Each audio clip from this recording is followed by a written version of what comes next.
Hello everyone, मेरा नाम है भार्गव भारद्वाज और ये है क्लास 12th इकोनॉमिक्स में भी मैक्रो इकोनॉमिक्स की फर्स्ट वीडियो। आज से पहले कोई मैक्रो इकोनॉमिक्स की वीडियो नहीं है, पहली वीडियो है।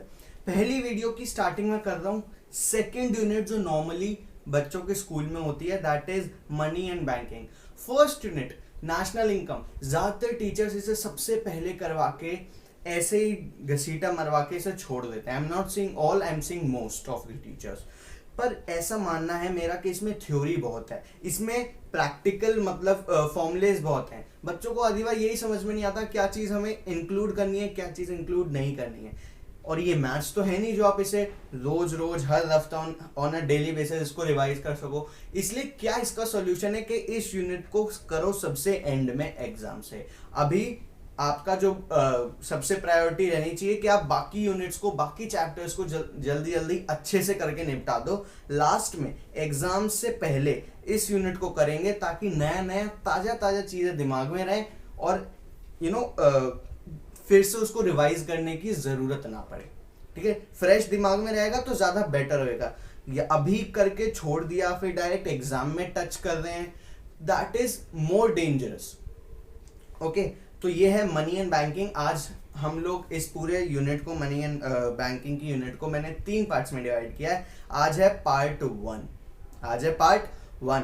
पार्ट 1 में हम लोग चैप्टर नंबर 1 को और चैप्टर नंबर 2 की स्टार्टिंग करेंगे, फिर आएगा पार्ट 2 और फिर आएगा पार्ट 3। सबसे पहले शुरू करते हैं इस वीडियो में the meaning of barter system. Barter system अभी नहीं लगता, क्या मतलब है सबसे पहले मतलब जानते हैं। मतलब है exchange of goods for goods, सामान के बदले में सामान, पैसा नहीं, सामान के बदले में सामान। ये बात मैं कर रहा हूँ उन जमानों की जिस समय मनी जैसी कुछ चीज़ थी नहीं, कैलकुलेशन जैसी कोई चीज़ इन्वेंट ही नहीं हुई थी, नंबर्स क्या होते हैं किसी को पता ही नहीं था। उस टाइम पे अगर आपको कोई चीज़ चाहिए, अब तो आप डायरेक्ट जाते हो मार्केट में जाके ले लेते हो, उस टाइम पे अगर किसी को चीज़ चाहिए तो सामान के बदले में सामान मिलता था।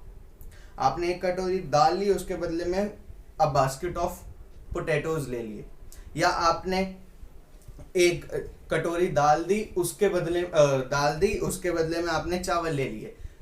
This was barter system. But इसकी सबसे बड़ी लिमिटेशन क्या थी कि आपको ये नहीं पता आपको कितनी दाल देनी है और उसके बदले में कितने चावल मिलेंगे। आप किसी को दाल देने जाओ, उसके बदले में हो सकता है ज़्यादा चावल मिल जाए, किसी और को देने जाओ हो सकता है उसके बदले में कम चावल मिले। आप किसी को पटेटोज देने जाओ, हो सकता है उसके बदले में वो स्पिनच दे। आप किसी और को पटेटोज देने जाओ, हो सकता है उसके बदले में वो आपको चावल दे दे। तो यू डोंट नो कि किसके बदले में कितनी चीज कौन सी एक्सचेंज होने वाली है। इसलिए ये बार्टर सिस्टम को हमें हटाने की जरूरत पड़ी थी। क्या हम लेके आए मनी। क्या होती है मनी? मैं पहले डेफिनेशन पढ़ देता हूं ताकि कोई भी चीज छूटे ना, फिर डेफिनेशन को पार्ट में ब्रेक कर करके समझाऊंगा। मनी क्या है? Anything which is generally accepted by the public, is a medium of exchange, measure of value, store of value and means of standard deferred payment. Deferred means future. क्या बात बोली? बड़ी लंबी चौड़ी सी डिफिकल्ट सी थोड़ी सी ये डेफिनेशन थी। क्या बोला? सबसे पहले चीज बोली generally accepted by public. Money एक ऐसी चीज होनी चाहिए जिसे हर कोई एक्सेप्ट करे, सिर्फ मैं या सिर्फ आप नहीं, हर कोई एक्सेप्ट करे। मीडियम ऑफ एक्सचेंज मतलब उसके बदले में कुछ मिलना चाहिए। ठीक है, उसके बदले में कुछ मिलना चाहिए। मेजर ऑफ वैल्यू, उसकी कोई फिक्स्ड वैल्यू होनी चाहिए। 5 रुपए का नोट है तो 5 रुपए का ही है, ऐसा नहीं आज 5 का कल 7.5 का हो गया। 5 रुपए मतलब 5 रुपए, 10 मतलब 10, 100 मतलब 100। स्टोर ऑफ वैल्यू, वो वैल्यू स्टोर होके रहे, चेंज ना हो बार बार। जैसे मैंने अभी एग्जांपल दिया कि आज 5 रुपए का नोट है तो वो कल भी 5 का रहेगा, वो 10 साल बाद भी 5 का ही रहेगा वो 5 रुपए का नोट। ठीक है, 10 साल बाद वो 7 का, 10 का, 15 का नहीं हो जाएगा। 5 means 5 and that value should constant over a long period of time as well. Last point है मेजर, इसमें डेफिनेशन में major of standard of deferred payment या major of standard of future payment. मतलब ये एक ऐसा होना चाहिए कि फ्यूचर पेमेंट्स, आगे करी जाने वाली पेमेंट्स के लिए भी आज ये एक्सेप्टेड हो। क्या बोला मैं? आगे फ्यूचर में होने वाली पेमेंट्स भी आज ये इसको वैलिड रखें। कहने का मतलब इसकी एग्जिस्टेंस जो है वो बहुत लंबे टाइम तक हो, उसको कहते हैं मनी। ठीक है, नेक्स्ट टॉपिक आता है मनी सप्लाई। क्या होती है money supply? Money supply is total volume of amount या total volume of money held by public at a fixed particular point of time.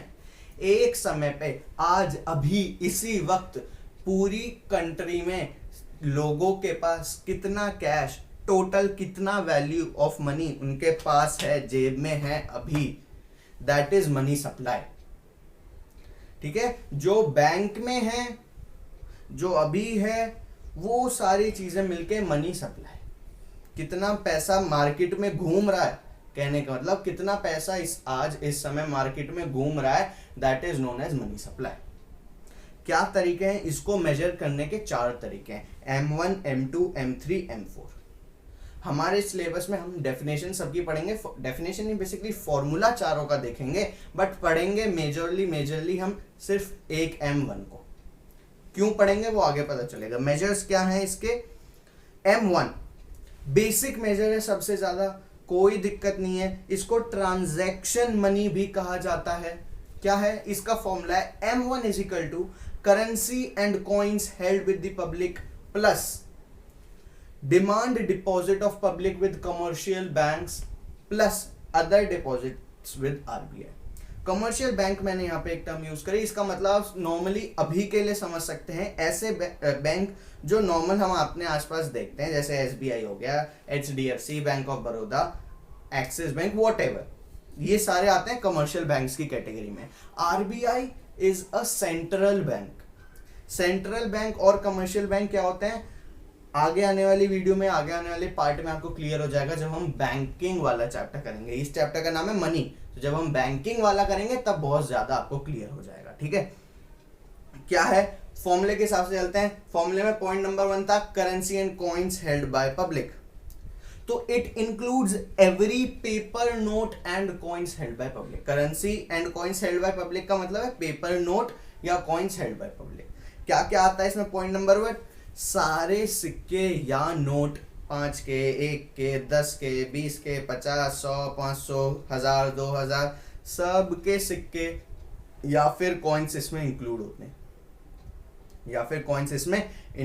हैं, सेकेंड पॉइंट आता है it is also known as fiat money. Fiat money क्या है? What is fiat money? Fiat money is that money जिसको government ने order दे रखा हो कि भाई it will act as a money, is known as fiat money. Normally currency is accepted by government, वही कहती है भाई तुम ये 5 रुपए का नोट यूज करो, इसके बदले में एक OS लिया। ठीक है, तो सारी currency is known as fiat money. और क्या कहते हैं करेंसी को? करेंसी को लीगल टेंडर भी कहते हैं। लीगल टेंडर क्यों? Because it is acceptable by law. It is acceptable by law, law ने इसको एक्सेप्ट किया है, इसलिए हम इसको लीगल टेंडर कह सकते हैं। ठीक है, second point, demand deposit with commercial bank of public. क्या है? पब्लिक के जितने भी डिमांड डिपॉजिट्स कमर्शियल बैंक के पास रहेंगे। डिमांड डिपॉजिट में क्या आता है? For example DD, demand draft. ठीक है, ऐसा कोई नोटिस, या नॉर्मल भाषा में समझाने की कोशिश करूं तो ऐसा डिपॉजिट जो कभी भी ऑन डिमांड वापस लिया जाए या निकाला जा सके, दैट इज डिमांड डिपॉजिट। ऐसे कोई भी demand deposit, saving bank, current account, whatever, आपने बहुत सारे अकाउंट्स पढ़े हैं, आगे पढ़ेंगे, जानते हैं, वो सारे डिमांड डिपॉजिट में आते हैं। तो पब्लिक के अकाउंट जो कमर्शियल बैंक के पास है वो भी डिमांड डिपॉजिट में आएगा।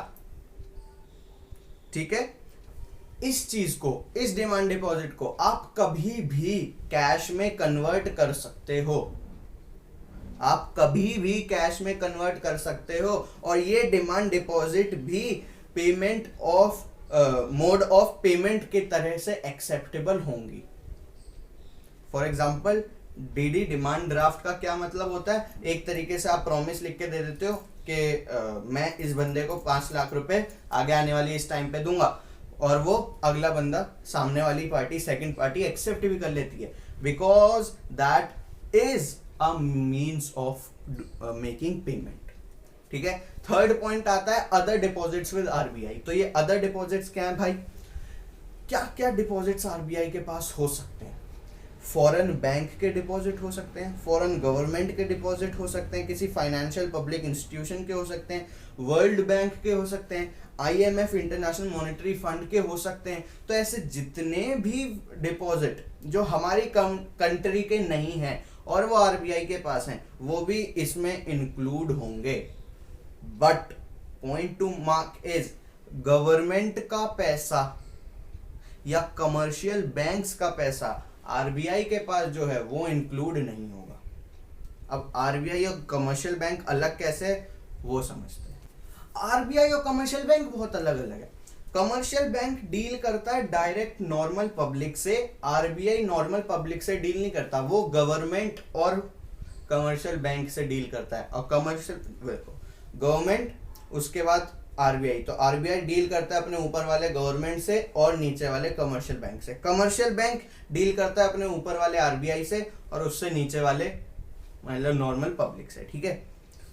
M2 मेजर 2 क्या है? Major 2 M2 is equal to, सिर्फ फॉर्मूला देखना है, M2 is equal to M1 plus saving deposit of public with post office saving bank.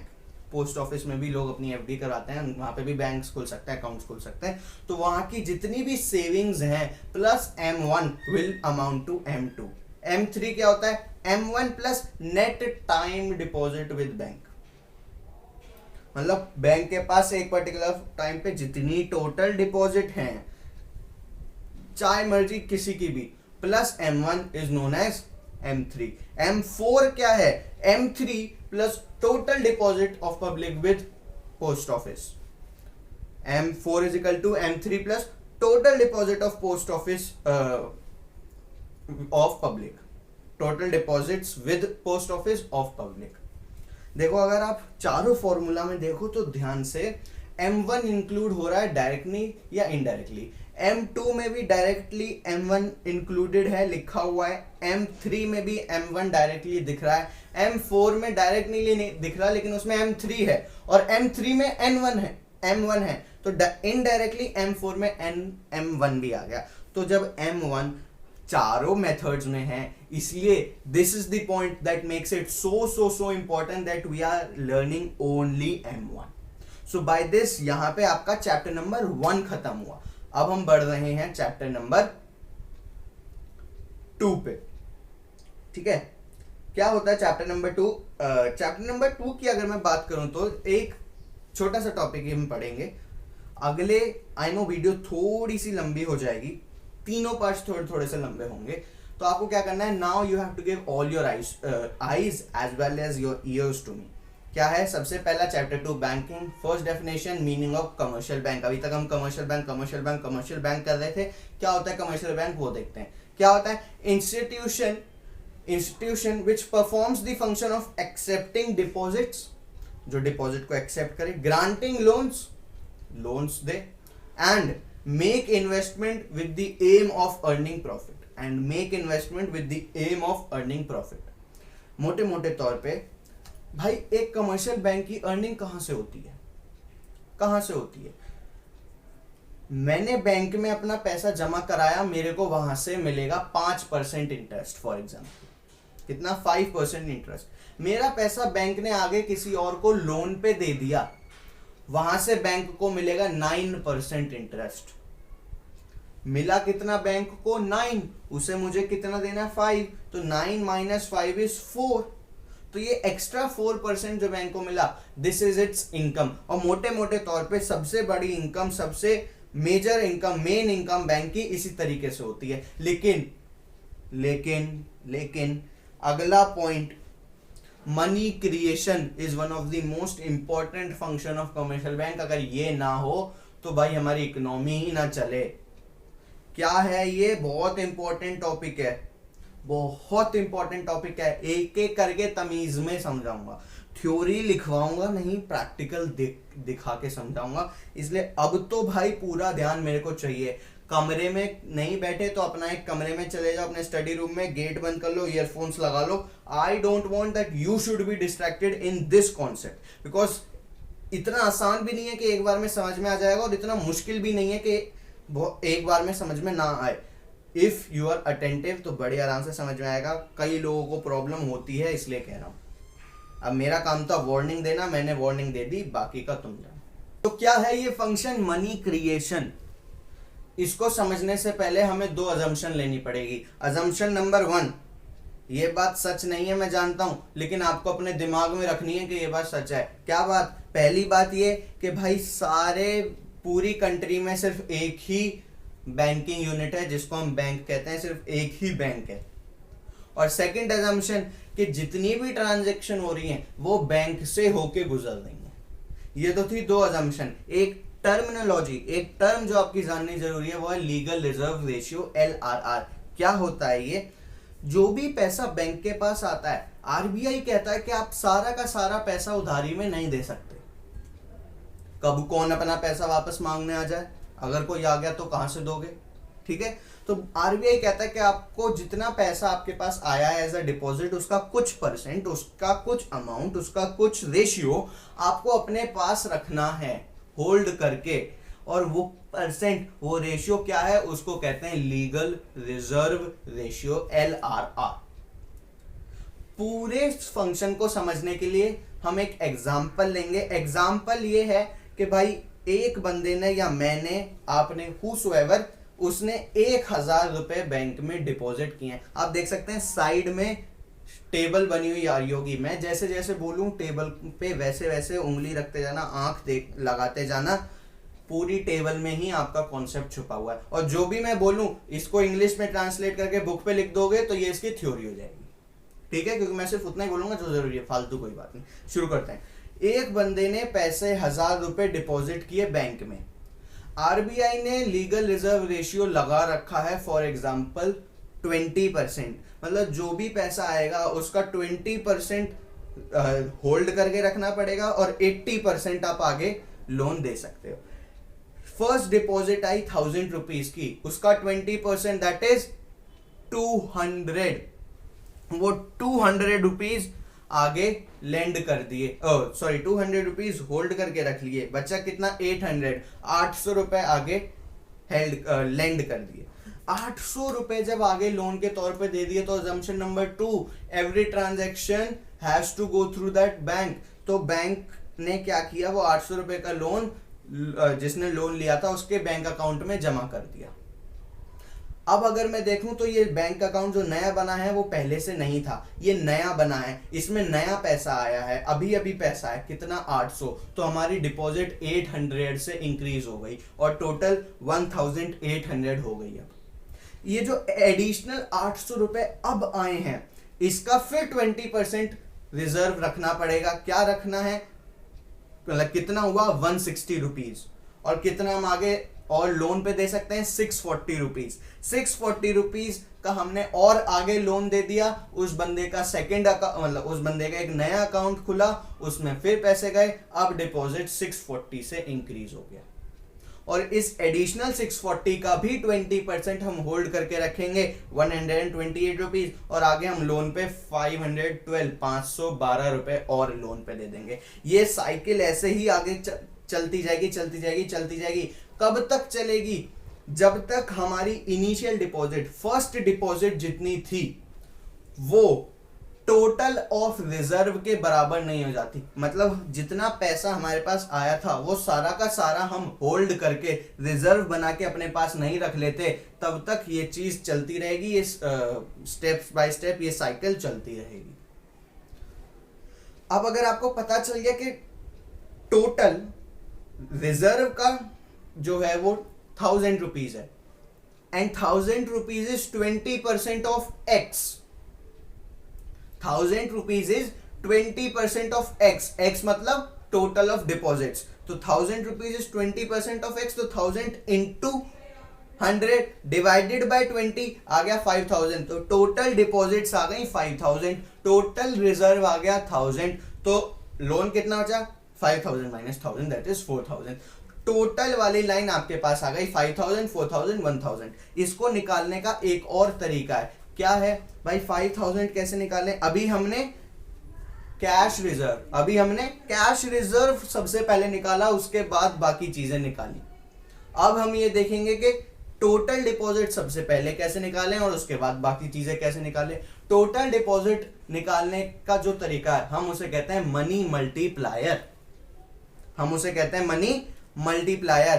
कैसे होगा ये मनी मल्टीप्लायर? मनी मल्टीप्लायर मतलब क्या होता है, इसका फॉर्मूला होता है 1/LRR, 1/LRR। LRR कितना था? 20%, मीन्स 20/100। 1/20% इज 1/20/100। ऊपर जाके रिवर्स हो जाएगा तो 100/20 मतलब 5।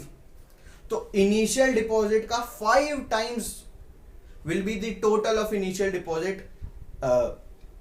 अगर हम सेकंड वाले तरीके से जाते हैं तो हमारा इनिशियल डिपॉजिट कितना था? 1000, इसका 5 times in 5000 is the total. अब 5000 का हम 80% भी निकाल सकते हैं, 5000 का 20% भी निकाल सकते हैं। तो निकालने के हमारे पास दो तरीके आए, एक मैं कहता हूं LRR अप्रोच, एक मैं कहता हूं डिपॉजिट अप्रोच। क्या आप पहले टोटल डिपॉजिट फाइंड आउट कर लो फिर बाकी दोनों चीजें निकाल लेना, या आप पहले टोटल रिजर्व फाइंड आउट कर लो बाकी दोनों चीजें निकाल देना। जो भी करना है आपके ऊपर है। क्वेश्चन में एग्जाम में वो आपसे ये नहीं कहेगा कि आप ये टेबल बना के दिखाओ, लेकिन हाँ वो आपसे ये बिल्कुल कह सकता है कि explain the function of money creation या क्रेडिट क्रिएशन भी इसको कहते हैं। और उस टाइम को पूरा ये जो कहानी मैंने सुनाई है, ये जो पूरी टेबल है, टेबल बना के भी दिखानी है और एक एक स्टेप को लिख के भी दिखाना है। मैंने अभी इतने मिनटों में जो कुछ बोला वो सारा, तो आप इसको कितना आसानी से लिख सकते हो उसकी प्रैक्टिस आपको घर पे भाई खुद करनी पड़ेगी कि मैं एक बार इस पूरे कॉन्सेप्ट को अपनी लैंग्वेज में लिख के देखूं और फिर जो मेरे को नोट्स मिले हैं स्कूल से और कहीं और से भी, अगर आप पढ़ रहे हैं कोई बुक से या नेट पे भी मिल जाएंगे, तो मैं उससे क्रॉस चेक कर लूं कि मेरे नोट्स कितने क्लोज हैं जो होना चाहिए उससे। सो बाय दिस हमारी पार्ट 1 तो खत्म हुआ। चैप्टर 2 अभी बहुत बच रहा है, ये है पार्ट 1 चैप्टर 2 का। तो पार्ट 1 हमारा खत्म हुआ जहां पे हमने काफी सारी चीजें देखी। अगर किसी को कोई भी डाउट हो तो वीडियो में पीछे जाके उसको देख सकता है, ठीक है। वीडियो को पीछे ले जाके रिपीट करके सुन लेना। फिर भी कोई डाउट रहे नीचे कमेंट बॉक्स में, you are always welcome to share your doubts, to ask your doubts. मैं पर्सनली हर किसी का कमेंट जवाब देता हूं, हर किसी का, ठीक है। By this I would like to end the video here and yes, क्योंकि आपको पता है कि हमारी हर वीडियो में एक चाबी होती है आपके सक्सेस का ताला खोलने की। As a tagline says the key to unlock your success. तो अगर आपको वो चाबी चाहिए अपनी सक्सेस का ताला खोलने के लिए तो आपको ये चैनल को सब्सक्राइब करना पड़ेगा ताकि हर वीडियो हमारी आपको मिल जाए। और अगर वो चाबी सबसे पहले चाहिए, मार्केट में चाबी आने से पहले अगर वो चाबी आपको चाहिए और आपको फर्स्ट मूवर का एडवांटेज चाहिए, तो आपको क्या करना पड़ेगा? आपको चैनल को सब्सक्राइब तो करना है, आगे बेल आइकन को भी हिट करना है, ठीक है। By this I end, thank you very much for watching till this time. Thank you and bye.